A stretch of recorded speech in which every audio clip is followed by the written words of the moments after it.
So now it's my pleasure to introduce Dr. Carl Marci.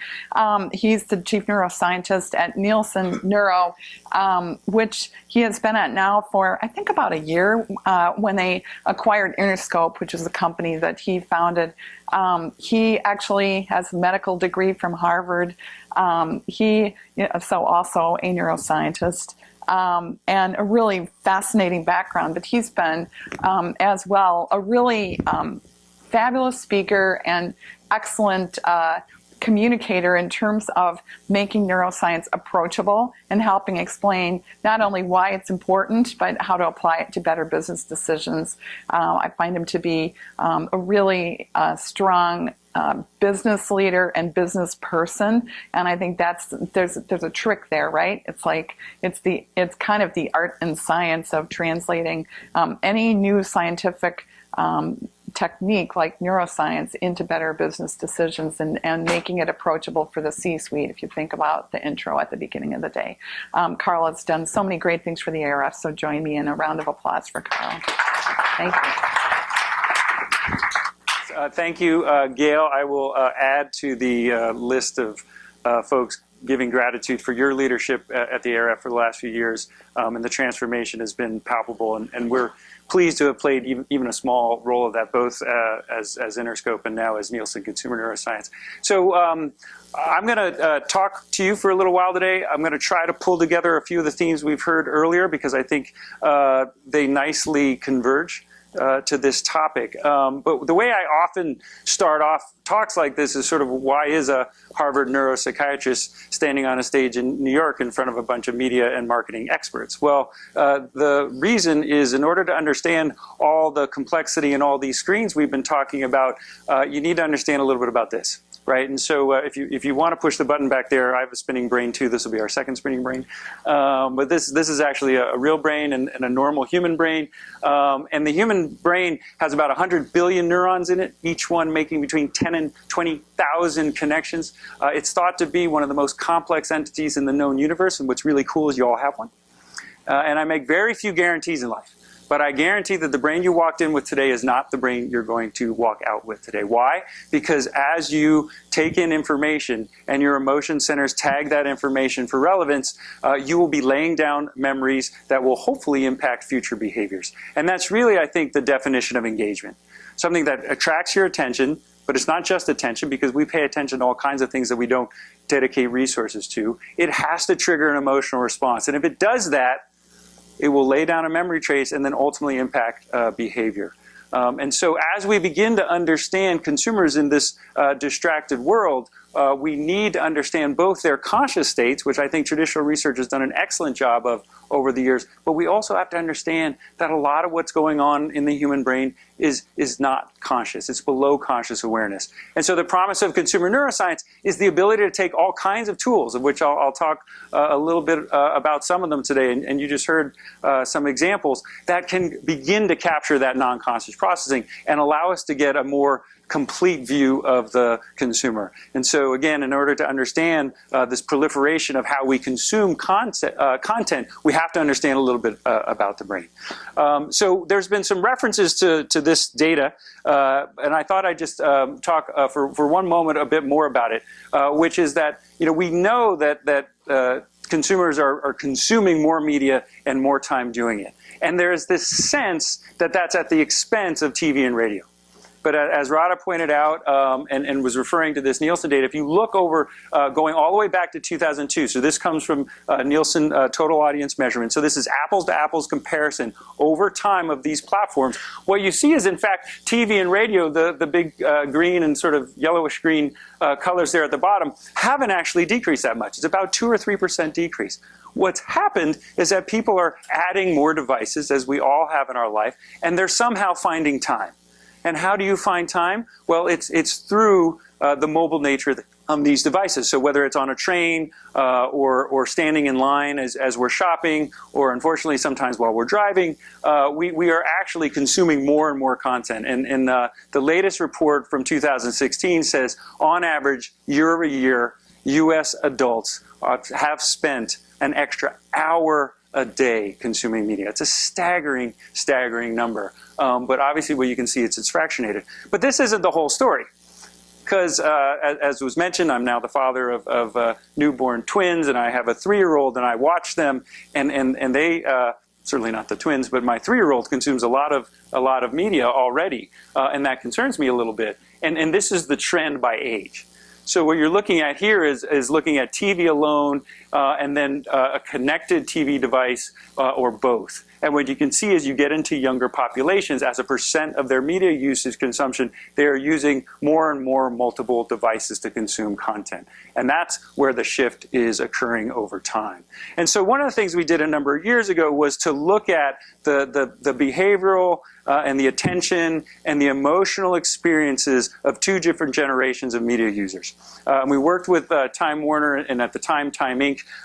To look at 2 different populations, so-called digital immigrants and so-called digital natives. So we used 1990 as a cutoff, and this was a really unique study because we were biometrically monitoring and we had cameras on people in their actual daily life. So we monitored from the time they woke up, they turned it off while they were at work, it came back on in the evening, during a work day, and then a good part of one of the days on the weekend. So we had about a day and a half of data where we were continuously monitoring their emotional response using biometrics, and we could see exactly what they were seeing. And it was a ton of data, and I'm going to boil it down to just a couple of key points. One of the big ones, and we've heard reference to goldfish attention already today, was this shortening of attention.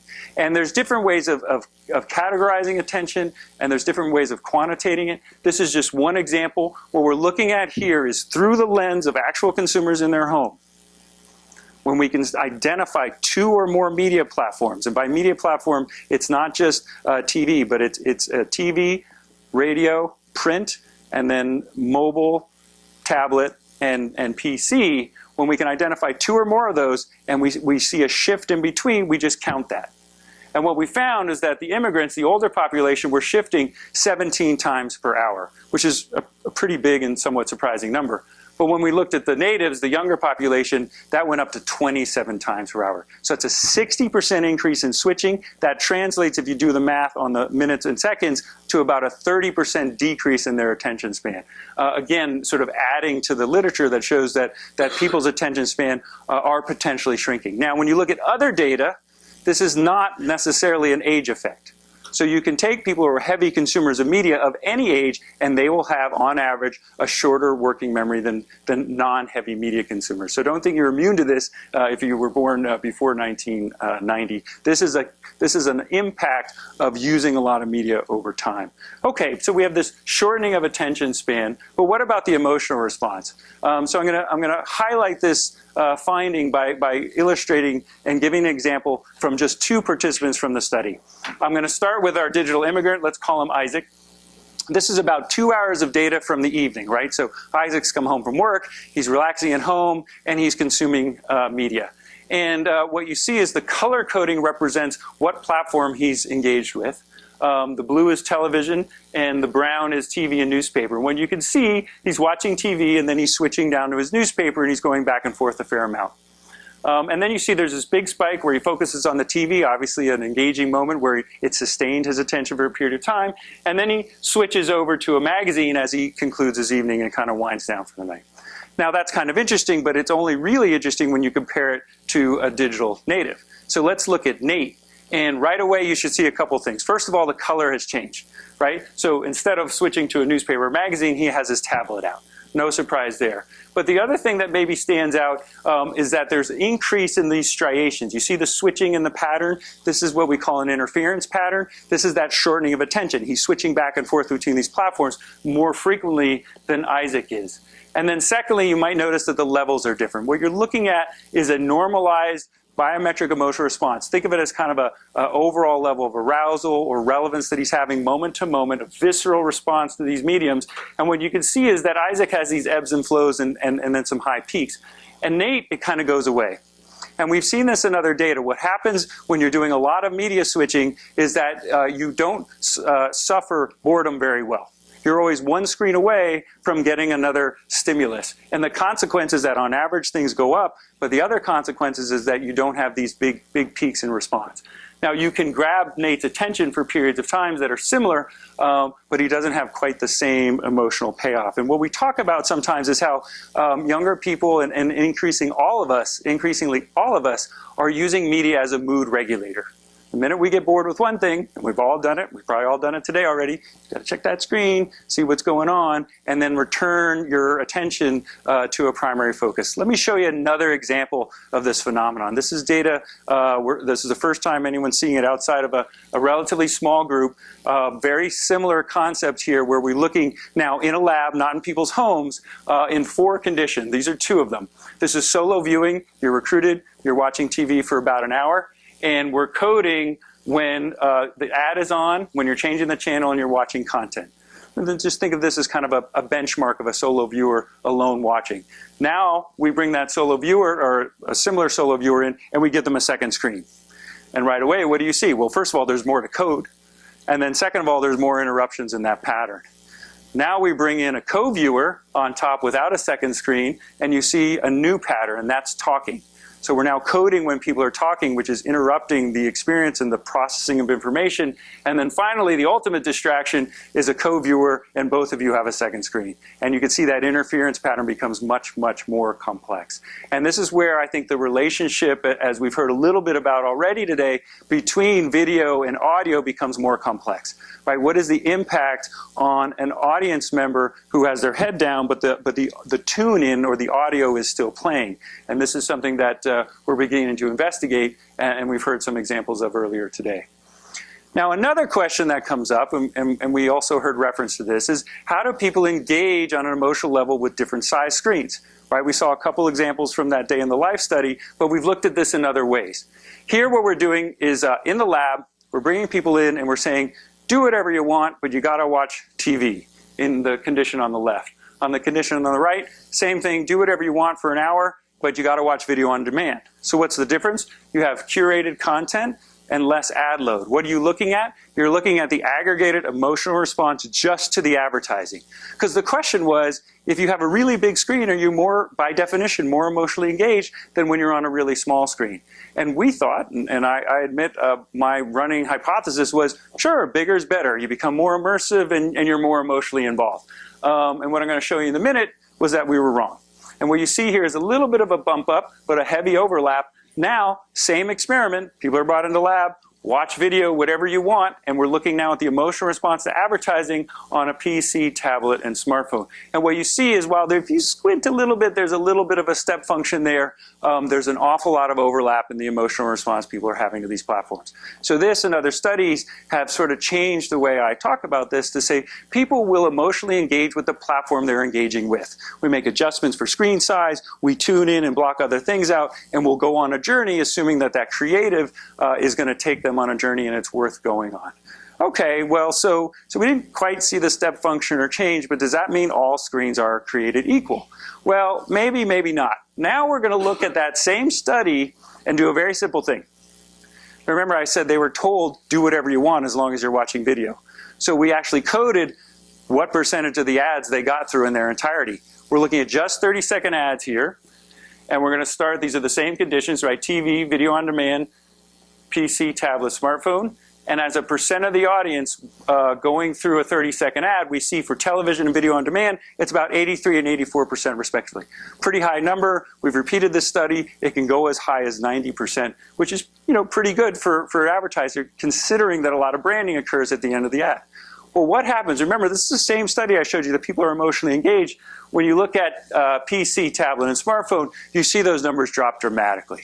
Right? This is in the Q&A a little bit. We heard, well, what about skipping? What about fast forwarding? And what we're seeing is that in the environment of these smaller screens, you're much more likely to skip through and less likely to get to the end of a 30-second ad. So this is telling us a little bit of something, again, not surprising, that length actually makes a difference when you're looking at smaller screens. And then finally now, for this comparison, we're now going to focus on the branding moment. We're shifting studies here because in order to look at creative effects, you have to have the same creative. So in this case, we have, again in a lab, people are biometrically monitored in an eye track, and they're watching video from the same content, and then we're also showing the same ads rotated across these within the screen. So each participant in each of these categories is actually seeing very similar video content and the exact same ad content. And what do we see when we hone in from an eye tracking perspective? So we're looking at visual attention to the brand. What do we see, and do we see any differences across these? Well, let's start with just the final branding moment. So what do I mean by that? The brand's on the screen. Are your eyes on the screen anywhere at all? And what we see is that there's a slight decrease as the screen gets a little bit smaller, but not much. About a 20% reduction in what's called time and fixation. This is a fixation is about 50 milliseconds. It's the minimum amount of time that the brain needs to process any information. And we see that there's a little bit of a decrease, but not huge. Okay, let's get a little tighter in terms of our area of interest, and let's focus now on the brand logo itself or the tagline. And what we see is a dramatic decrease. This is about a 50% reduction in the number of fixations and the time spent in fixation on the brand or the tagline on these smaller screens. Now, I want to show you what this actually looks like with a little bit of creative. So in a moment, I'm going to ask the folks in the back to play the left and the right, but first let me describe what you're going to see. On the left, you're going to see a 30-second ad. It happens to be for Acura. We're not picking on Acura. It just happens to be a very nice demonstration of the effect. And what you'll see is there are moments in this ad where it goes to black screen and there's some copy in the middle. And you're going to see an overlay of the visual attention through the eye tracking, which is what's called a heat map video, and watch and see how people are consuming this ad and see if you can convince yourself that maybe they're actually reading that content. So let's start with the one on the left.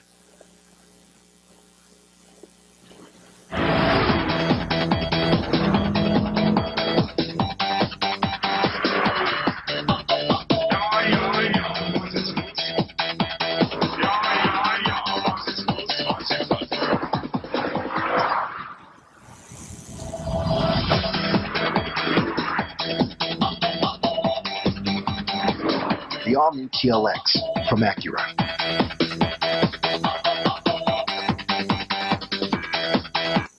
So again, you don't have to be an expert in eye tracking to sort of see that there's some movement left to right. They're clearly searching the content. They're looking for things. We see this all the time in television advertising. You put copy up in a way that's visually salient, people will try to read it.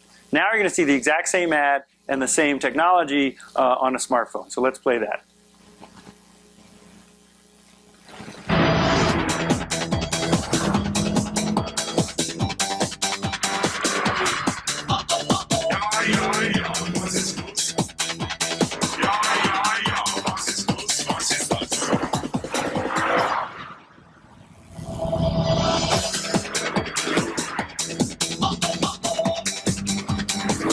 The all-new TLX from Acura.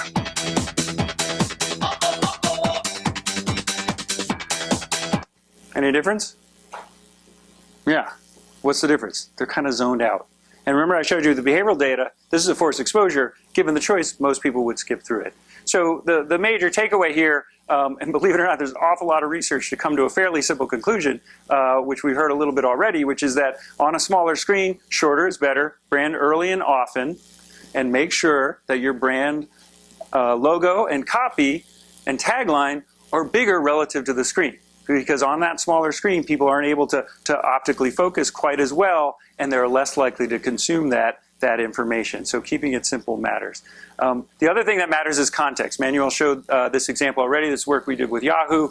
I won't spend a lot of time on it, but whether you're, in this case, on a personal computer, or we've seen this on a tablet, and more and increasingly as we do more mobile studies, that context matters, right? So whether it's program engagement going into the ad pod, as we heard from Pranab, or in this case, using editorial content and creating synergy with the advertising, we absolutely consistently see a boost, in this case, of about 25% of visual attention. Another example is when you do look at the difference of putting an ad just sort of stuck down at the bottom versus in stream. And here we see about a 3 times increase. So even placement on a small screen makes a big difference. And then finally, as we sort of think about how all of this comes together, one of the things that we spend a lot of time doing is still optimizing video ad creative for television. And the reason is it's still the major influence and the major player, and it's awfully expensive to create those ads and put them out there. So we're using a combination of tools to try to capture different aspects of non-conscious and combining it with self-report conscious processing of those ads. And one of the things that we did a number of years ago was looking at sort of the ultimate venue for advertising, which is the Super Bowl. And we had a long-running study of the Super Bowl. And one year, we partnered with some friends at Temple University, and we actually took participants and we put them in an fMRI or brain scanner. And what we looked at were the 10 for that year, 2014, most engaging Super Bowl ads based on the level of biometric emotional response, and the 10 least engaging Super Bowl ads that year. And a day after the Super Bowl, we ran this study. And when you're looking at brain imaging, in this case functional magnetic resonance imagery, you're always doing what's called a subtraction technique. So you're subtracting the brain's response to the really engaging ads, and you're pulling out the brain's response to the not so engaging ads. And you're looking for what's called residual brain activity. And when you do that, and when we did it with Temple and Time Warner as a partner, I was very excited to see that we saw activity in the hippocampus, the amygdala, the superior temporal gyrus, and the lateral prefrontal cortex. Now, I'm guessing that doesn't mean a whole lot to this audience. However, if I were to tell you we found activity in areas of memory formation, emotion generation, the integration of sight and sound, and reward evaluation, that begins to make sense. And it begins to tell us a little something about how people engage. And we weren't incredibly surprised by this, but we were gratified to see it. The thing we were surprised was this. This is looking at a different image of the brain, and there's a really big bright spot at the back of the brain here. This is an area of the brain called the precuneus. The precuneus is an up-and-coming part of the brain. Pay attention. You're gonna hear more about it. But what's really interesting about the precuneus is it's thought to be where our personal identity and where personal relevance resides. So now all of a sudden, a full neurobiology of advertising begins to emerge. And that is, not only do ads have to grab your attention, take you on an emotional journey, integrate sight and sound, and then get a reward center to actually resonate, it has to be personally relevant. And we feel very strongly that's true regardless of what platform you're on. And so I'm out of time now, and I want to leave you with one last thought. And that is, when I think about the last 10 years, the last few with Gail, I think there's been a real transformation in the way that marketers are approaching audiences, regardless of which platform they're communicating on. And when I first started in 2006, I heard a lot about how advertisers were authorities. They were in the business of persuading, and they had to use rational arguments.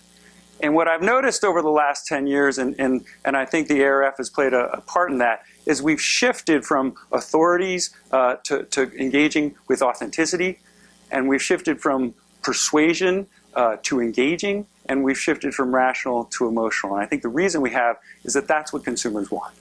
And with that, I will stop. And once again, thank Gail for inviting me. Thank you very much. Awesome.